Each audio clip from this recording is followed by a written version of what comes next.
其中一名孤儿就是米振东。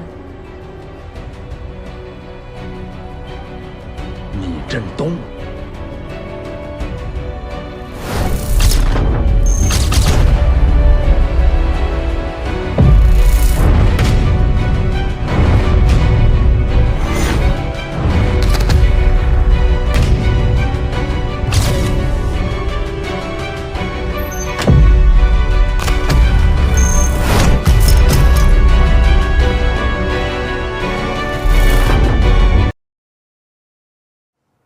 就知道宋立敏自杀了，是不是？你来炸我们啊？套我们老大的话，是不是？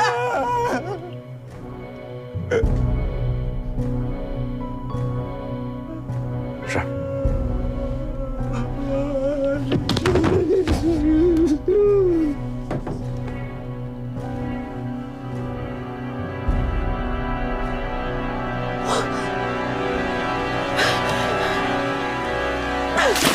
你混蛋！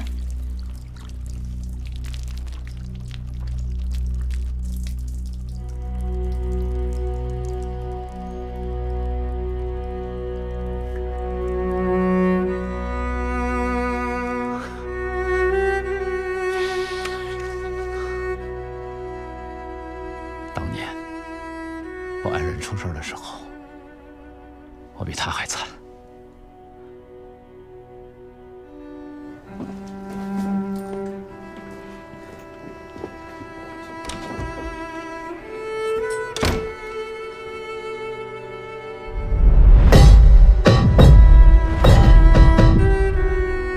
光水，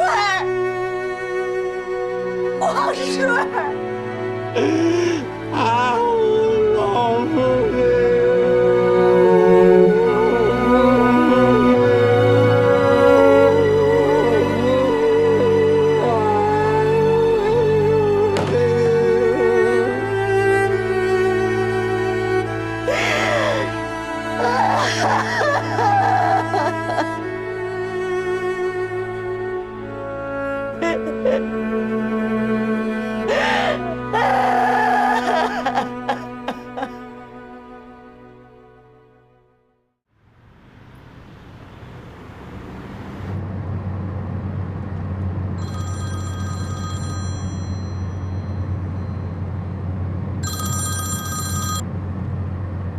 喂，宋立敏，全部都说了没有？这个一会儿再说吧。还有什么事儿？有。我一直认为沈广顺买彩票的事情有蹊跷，所以我仔细查了09年海平旅游彩票的开奖时间，发现9月27日是开奖日期，而我妈遇害的日子是9月28号，沈广顺去买彩票的日子也是9月28号。我早就查过了，当年的旅游彩票每周日开一次奖。沈广顺是28号去买的彩票，那一天是周一，他29号去领的奖，这说明他只是去买了一张在27号开过奖的彩票，这基本上可以坐实宋立敏是拿了一张已经获奖的彩票，卖给了沈广顺，这就是证据确凿的行贿，或者是买凶杀人。太好了，有了这个证据，宋立敏抵赖不了了，沈广顺也抵赖不了了。没错。那你倒是跟我说说，这宋立敏全部都说了没有啊？他死了。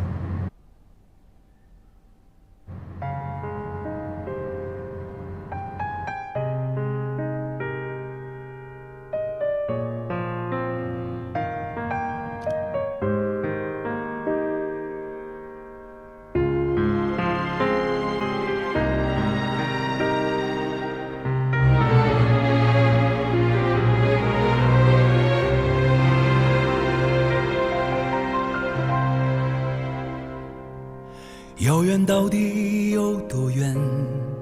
可曾有你陪伴？艰难到底有多难？选择一起承担，哪怕还要坚持多少时间，默默呼唤无需多言。既然留不出时间，怕自己走太远，只能坚持最初的信念。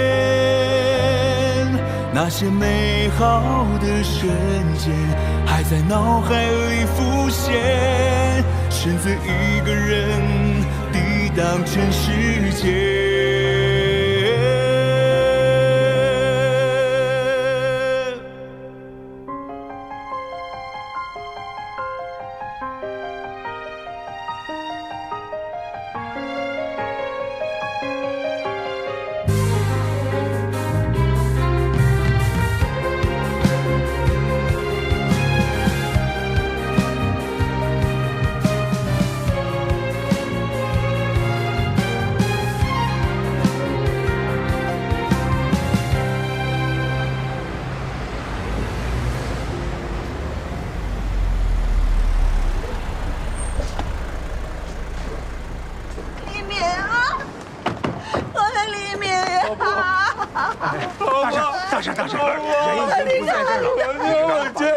得做尸检鉴定啊！咱们从后面进吧。你说什么？得做尸检，咱们就是法律程序。等等，别糊弄我！宋立民不是上吊自杀的吗？自杀为什么还要尸检啊？大婶儿，办案是非常严谨的事情，上吊自杀是我们的初步推测，要确定最终结果，还要经过法医鉴定。不在里头了啊！已经运走了。我媳妇儿把这小店盘下来也不容易呀，这将来谁来管呢？我是管不了。我又问一句，是谁发现我老婆上吊的？你们不是讲究证据吗？那总得有个人证呢。是冯组长，当时敲门说门没开，然后他就绕后面进去。要是冯森，我就跟他说别来找黎明，别来找黎明。他每次来找他都没安好心。沈先生，话不能这么说。你们家的情况确实比较特殊，你弟弟跟930谋杀案有关系，你们家苗苗的事情也掺杂其中。这里面还有很多需要落实的事情。冯组长做我们专案组的成员之一，他找宋立民询问情况，那是很正常的事情。那正常个屁呀！他知道我老婆死了，他来套我的话，这是什么玩意儿？这就是公报私仇，我不给他提供线索，他就杀了我老婆，凶手！沈先生，说话要讲证据啊！冯森找你询问情况，那是很正常的事情。即使他找你询问郑伟丽的事儿，那也是正常的。毕竟你当时在车祸现场，你不能因为这个说冯森要诬陷你们夫妻。我不管，他老婆死了关我屁事。沈广顺，请你控制一下情绪。你老婆死了，冯森在现场，你认为他有嫌疑。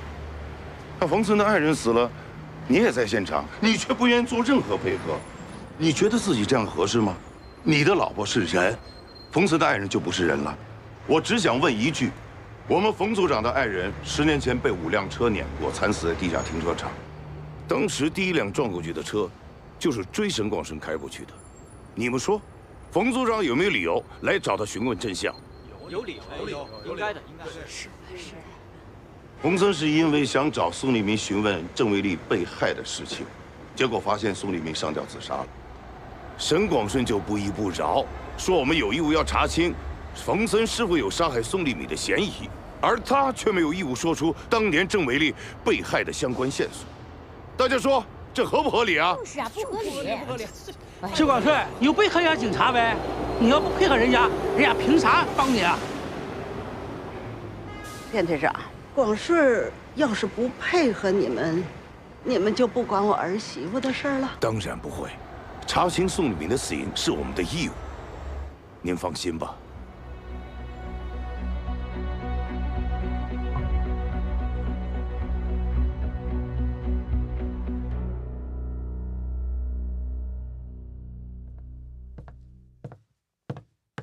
领导来了，请熊副检察长谈话。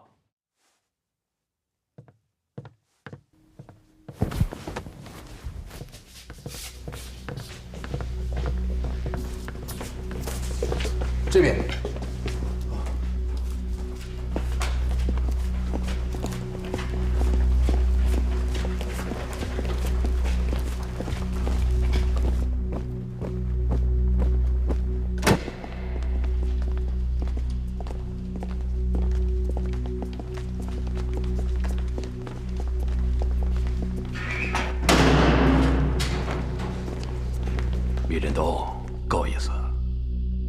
算他仗义。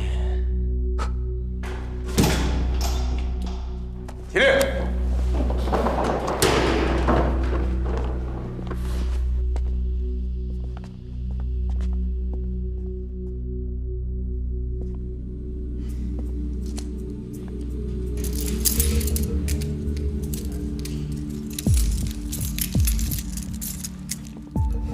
米振东归队了，大家帮忙照顾一点，他身体还没有完全恢复好。是，刘警官。米振东身体受伤是怎么回事？我们心里都有数。你们谁干的？我们心里都有数。我告诉你们，再出这种事，我和郑警官绝不会轻饶。是，刘警官。集合看新闻，快点。刘警官，我就不看了，休息休息。班长到，包夹对象，看着米振东。是，快点。王国远、陈冠军，你们两个和米振东是一个包夹小组的，你们两个留下吧。是。其他人集合。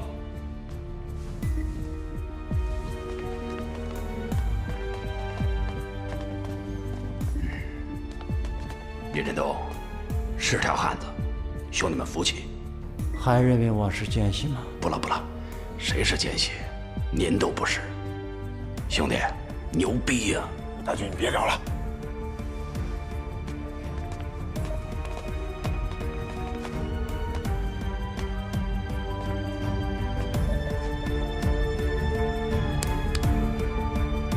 齐步走。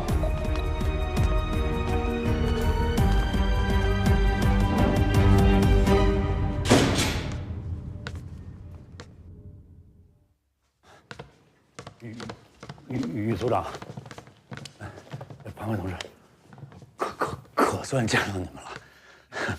少峰同志啊，请坐吧。哎，好，您请。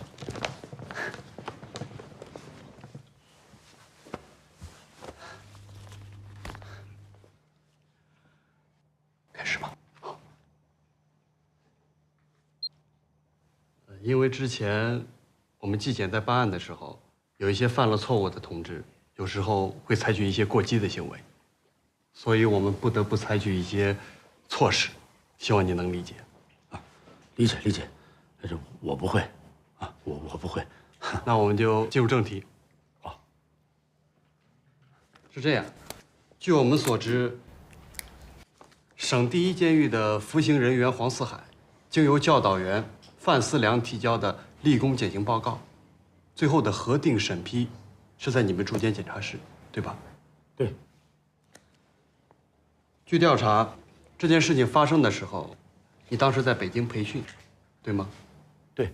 这件事情的具体处理是由罗欣然完成的，你对这件事情知不知情呢？知道个大概，详细的还不是特别清楚。尚峰同志，你作为驻监检察室的主任，这些具体工作应该都是由你来负责的呀。那你为什么不看详细的报告呢？这个是我应该做检讨。我确实是在北京学习不在。然后还有就是我当时主要这个重心就都放在这个网络呀，还有电视这个就是对外咱们检察部门的宣传上了，就是真正具体到业务上呢，确实是有点荒废，务虚了。尚峰同志，你这个说法就不对了。你做了大量的宣传工作，怎么叫荒废了呢？新时代的检察工作需要更多人的了解和关注啊。我们取得的成绩存在的问题是要由社会来监督的。那怎么进行监督呢？至少得让公众明白我们的工作是干什么的吧？你不要妄自菲薄。理解万岁，理解万岁。组长，这喝茶的滋味确实不太好受。不好受吧？那咱们就言归正传吧。刚才小庞都说了，下面有2件事情需要你做出解释啊。第一，黄四海减刑一事究竟有没有作假？你有没有参与其中啊？第二，你与黄四海的父亲黄宇红之间到底有没有什么关联？不管是直接的还是间接的，这2个问题呢，你先回去好好想一想。我们找时间再谈。这个不用想，我现在就可以谈。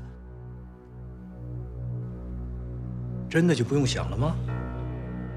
我还是给你个提示吧，黄四海当时减刑手续的监督程序，可是由你负责的，由你主管的驻监检察室刚给黄四海减了刑，而你从黄四海父亲黄宇红波动网的账户里得到了1000万元人民币啊！这2者之间，难道真的没有任何关联？少峰同志，咱们最好把问题想清楚了，想透彻了再说。我这不用想，我想什么的，那些全都是假的。黄四海减刑是罗欣然同志亲自办的，那网络视频上那广告费，我不知道，而且我不知道怎么他就转到我的账户上了，这完全是我不清楚啊这事儿。就这些啊？熊少峰，你让我怎么说你？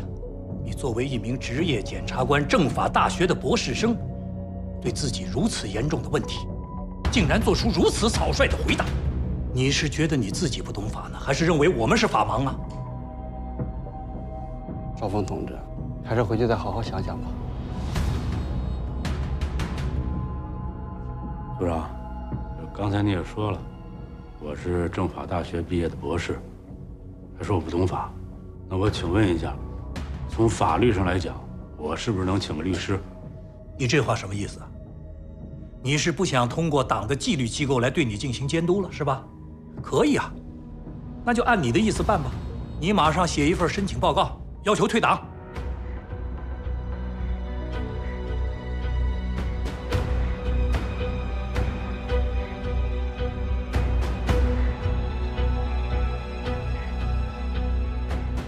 怎么，不愿意退了？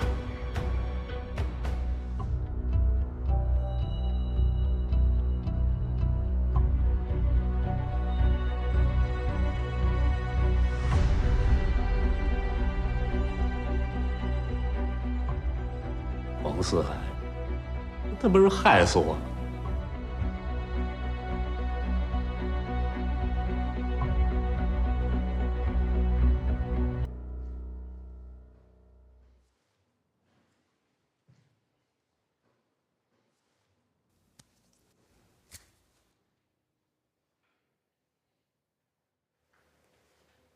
沈广军，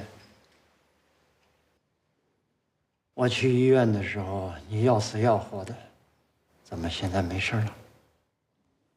能没事吗？我现在成天提心吊胆的，我一听外面警官那皮鞋响，我就害怕、心慌，觉得我随时都可能没命。咱们废话就不说了，都是明白人。你是不是把骗保的事情都交代了？你怎么知道的？你杀了徐大发，徐大发是长期利用运输公司骗保的家伙。你要是保险调查员，怎么会跟骗保没关系呢？用脚想想都能想明白。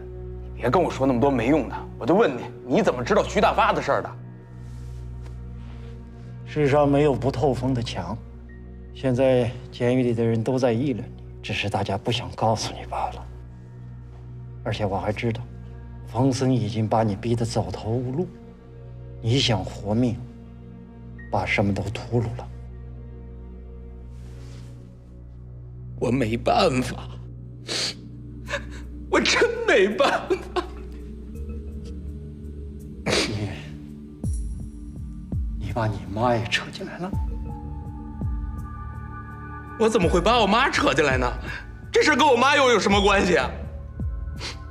我妈这一辈子挺不容易的，老了，为了我的事东奔西跑的，命都不要了，我挺对不起她的。那你也不应该把你哥沈广顺扯进来。我没出卖他，930杀人案跟他没关系。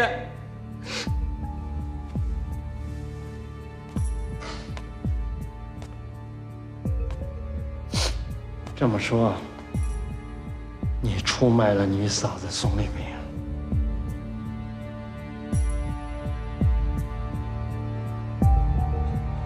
你出卖一个女人，沈广军，你不是人。我们家的事儿你他妈少管！我们家的事儿跟你有什么关系啊？我嫂子宋丽敏跟你有什么关系啊？用不着你在这说三道四的，管好你的事儿。你信不信我让你死在这儿，连个骨头渣都找不着？本来我在这活着就没什么意思了，跟死了也没什么区别。你要弄死我，你弄吧，你现在就弄死我。一旦我愿意出卖我嫂子呢，我也不愿意。我是没办法了，你们都要弄死我。反正我在这儿，人不人鬼不鬼的，所有人都要弄死我。你弄死我吧，正好你弄死我，你就是那个垫背的。宋丽敏跟你怎么了？有什么关系？你是不是跟他有一腿啊？哎，哥，你这只蟑螂！哥，你别生气，你别生气，你歇会儿。沈广军，你怎么说你嫂子的啊？你怎么能这样说你嫂子？你还是不是人啊？啊，去，这人特别讨厌。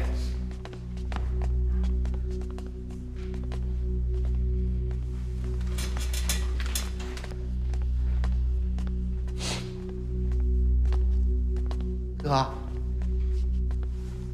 你别生气了啊，别跟他一般见识。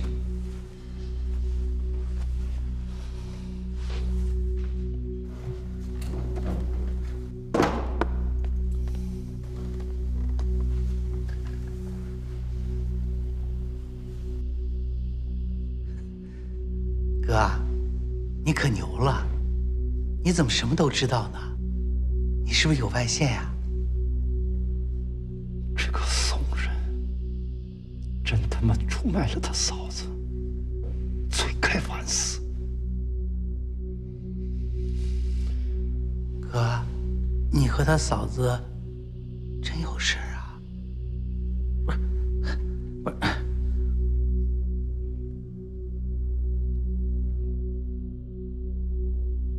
哥，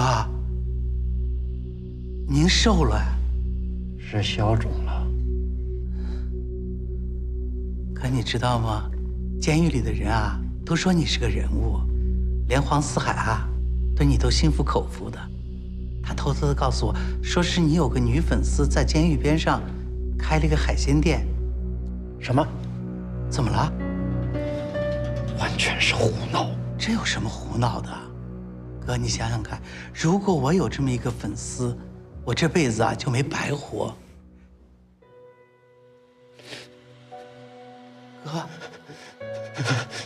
哥，你怎么了？哥，你怎么了？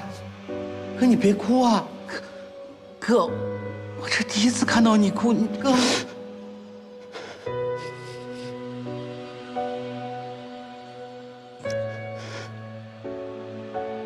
我这辈子最对不起的人，他出现了。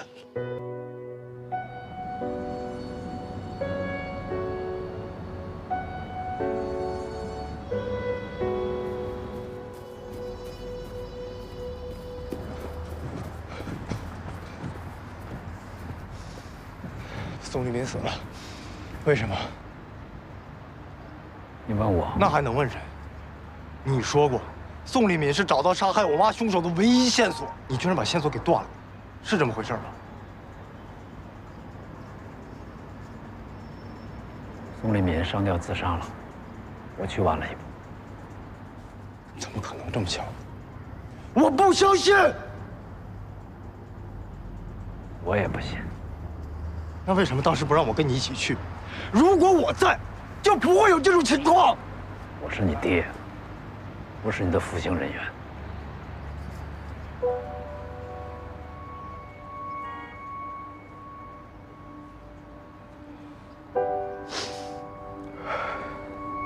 我以为这次我妈仇就能报了，谁知道？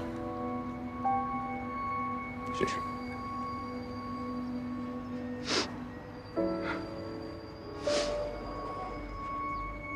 你俩这好不容易才开始讲话，干嘛弄成这样呢？好好说话不行吗？能不能坐下说话？郑瑞，你什么时候见过冯组长像现在这个样子？他脑子也是乱的，所以才来找我商量。你俩这样不解决问题，要说点有建设性意见的行吗？那能不能听我说两句？你们不是一直觉得你母亲的死跟沈广顺之间有关系吗？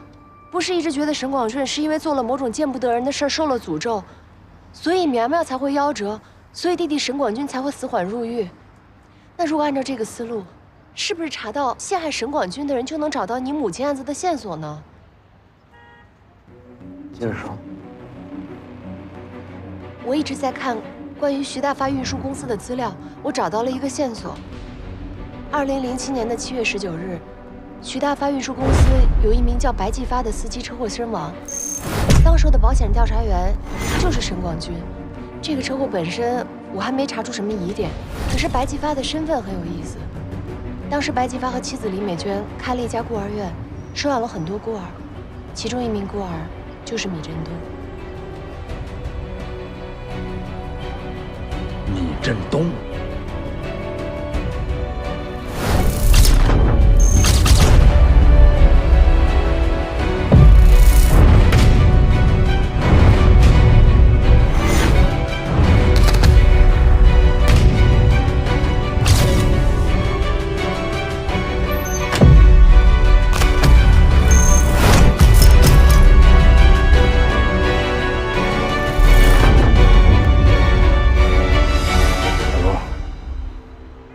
提供的这些线索非常重要，它打通了所有的逻辑，让我茅塞顿开。我只是凭直觉觉得米振东跟这个案子有联系，而且我一直觉得他的行为很奇怪。郑瑞，你觉得呢？是，他一直在我分管的监区里面，他是唯一一个谁也不讨好，谁也不害怕，能不能考核积分，有没有奖励，能不能减刑，他也根本不在乎。他真的是唯一一个按照自己想法生活的人，这就是这种人的可怕之处。按道理，一个人在监狱里边是很难坚持自己个性的，可是这个米振东一直坚持着。包括我们上次查纸刀的事情，虽然这个东西是谁发明的，我们没有查出来，可是这件事情有了一个可怕的延续。曾经在米振东的背上，被人用纸刀剌了10几刀，伤口密密麻麻，可怕至极。可是这个米振东被纸刀剌了之后，一直忍着，该干嘛干嘛，直到伤口发炎、流脓、发高烧，他也一直不去医院，完全自己扛。米振东是晕倒后才送往医疗室发现伤口，不是被人发现伤口再强迫治疗。可是这一消炎、一退烧，他马上又要回来，并且他绝不说出是谁伤了他。就因为这件事情，米振东在2班树立了极高的威信，现在谁都怕他，也没有人再怀疑他是奸细。就连黄四海、胡大军这些人都非常买他的账，甚至拿他当哥们儿一样看待，还尽量拉拢他。我跟小罗去过他的施工队，他在那儿供了一个1人多高的关公像，他的书架上也摆满了像《七侠五义》之类的书。他犯的事儿也跟别人不一样，他盗窃不是为了别的，他偷的是一个金融大骗子的钱。他认为这是光荣的，他认为这是劫富济贫，所以他在2班受到尊重，是意料之中的。米振东这种人，身上有古代侠客的风格，但他的思维方式违背了现代文明。冯组长，你觉得米振东在930谋杀案中到底是个什么角色？以他的个性，他非常像为他养父白继发报仇的那种人。如果说徐大发和沈广军联手害死了白继发，米振东深冤无门，他很可能会搞地下审判，决定自己去报仇。还有，还有什么？我第一次有这种感觉，我甚至不敢说下去，我甚至不敢往下说我的推断。我一直都很相信你的判断，郑瑞，鼓励一下。请你说出来吧，米振东再怎么厉害，再怎么可怕，他不也在我手底下关着？等我说完，你就不会认为他关在你手下是好事了。12年前，徐大发和沈广军联手害死了他的养父白继发。10年前，我和黄玉红联手害死了他的养母李美娟。害死？我说的这个害死，是打了引号的。10年前，我在玻璃县检察院公诉科工作，当时黄玉红负责老城区的拆迁工作。院长，政府承诺了，我们福利院愿意接手这帮孩子，我们会给他们一个美好的未来，会给他一个安稳的家。李院长，就算我求你了，好不好？你私办孤儿院，这是违法的。国家有明确规定，社会组织和个人要收养孤儿和弃婴时，必须要报民政的主管业务部门统一审核批准，同时还要签署认养协议书。这些手续您都有吗？我是没有这些乱七八糟的东西，你们不是不知道。这么多年，我收养了多少孤儿？今天就凭你一句话，我就违法了。我违的是哪家的法？李院长，再怎么着，你也不能拿这些孩子来占这块地呀！谁不知道啊？这是一块荒地，没人要的荒地呀！我们凭着我们这2只手，一块砖一块瓦的收拾出来的。就算是你收拾出来的，但是也是违法建筑啊！你说对不对？全部按照相应的补偿标准给你补偿，周边的这些住户都是按照这个标准，唯独你不同意，你凭什么要双倍的补偿啊？指标不透明，指标不透明，谁知道你给他们多少钱呢？我不信你，我不相信你。李大姐，你再这么闹下去，我的公司就要破产了。我就算求你了，行不行啊？我也求求你了，你再这么闹下去，我们就无家可归了。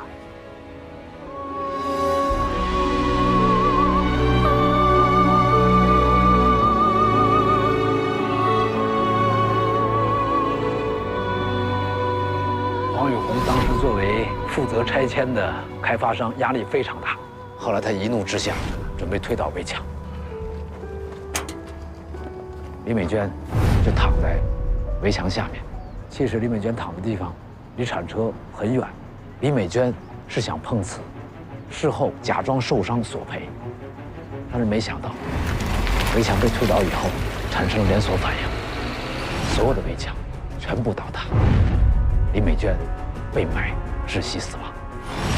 这个案子我担任公诉人，当时我是玻璃县检察院公诉科的副科长。张有成任玻璃县检察院检察长，我是奉了张有成之命接手的这个案子。我经过了很多的走访和调查之后，确认李美娟就是碰瓷，黄玉红所做的一切合理合法。法庭当场无罪释放黄玉红。如果说李美娟是闵振东的养母，那她是要找冯森和黄玉红报仇的。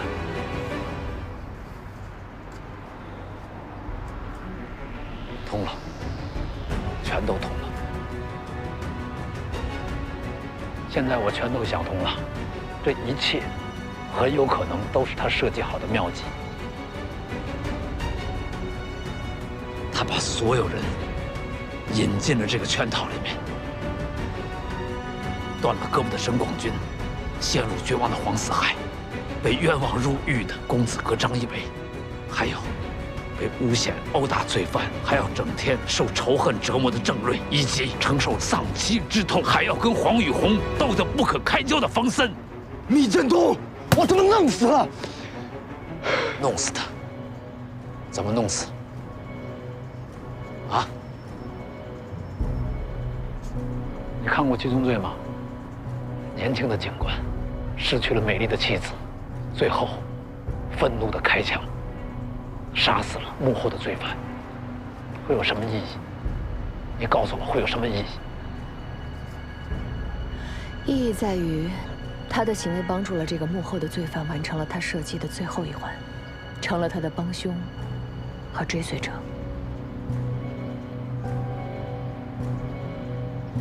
郑瑞，我们没有证据。如果你冲动行事，你就是另一个闵振东。虽然快意恩仇，但是与当时的法律所不容，我们不可能开历史倒车。我们不能再回到那个江湖仇杀的年代，懂吗？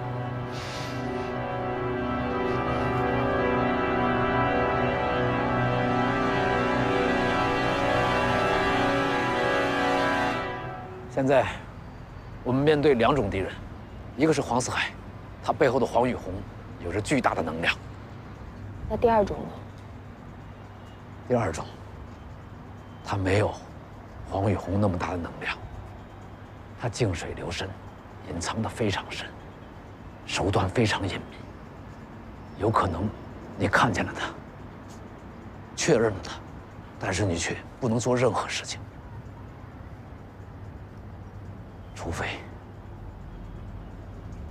除非什么？除非你真的成了他。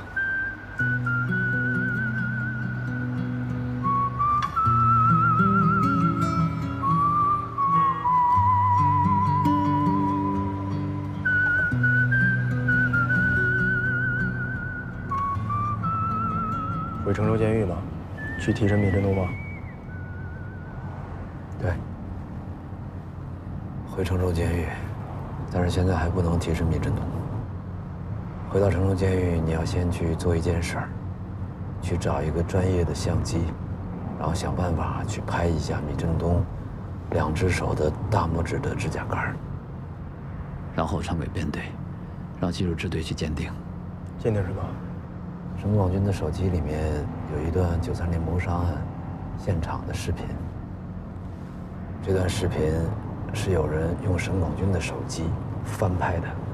这个拿手机的人，他的大拇指的指甲盖也被拍进去了。这个人就是930谋杀案现场的第4个人，也可能是谋杀徐大发和嫁祸沈广军的人。我明白了，闵振东应该就是小树林中的第4人。不能是应该，要去确认。之所以技术鉴定，就是要确认闵振东是不是930谋杀案现场的第4人。可是据我了解，指甲的纹路和指纹可不一样。成年人1周能长1.5毫米，10周之内就能完全更换一轮。930谋杀案已经是2年前了，这指甲都长了10多茬了，还能作为证据吗？况且法律上也并没有用这个作为证据的先例。现在我们生物特征技术研究已经很发达了，包括人脸识别、指纹识别、掌纹识别、视网膜识别、虹膜识别、语音识别，还有体型识别、敲击键盘识别，还有签字识别等等，还有大拇指指甲盖的纹路和大拇指、手指旁边皮肤的纹路，以及毛孔分布等等等等，足够鉴定用了啊！小瑞，你掌握的理论已经跟不上形势了。好，我回去马上就办。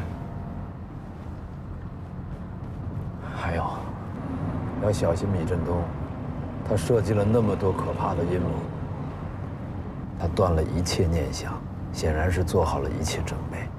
你给他拍照的时候一定要小心，不能出现任何纰漏。我会小心的，他不会认为我们要干什么的。我会以一个很普通的理由叫他去办公室，他不会感觉到什么意外的。不要掉以轻心。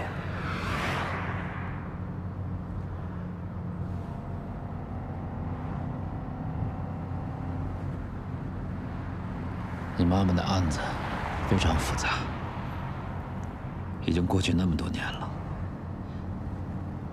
稍不谨慎，就有可能被牵扯进去。如果我们2个都被牵扯进去，这个事儿就没办法查清楚了。所以你不能有闪失。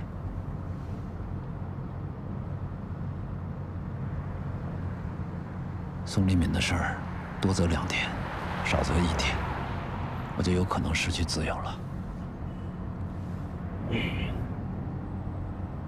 宋立敏，真的是你？不要问那么多。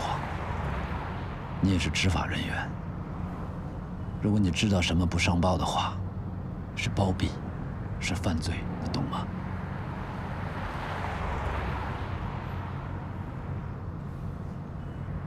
我有40多个小时没合眼了，眼睛有点睁不开了。我睡一会儿啊，2个小时以后你叫我，2个小时估计今日支队鉴定结果应该出来了，啊，记住啊，2个小时叫醒我。等我睡醒了，我有精力去提审闵振东的时候，才不会那么被动。2个小时叫醒我，别忘了。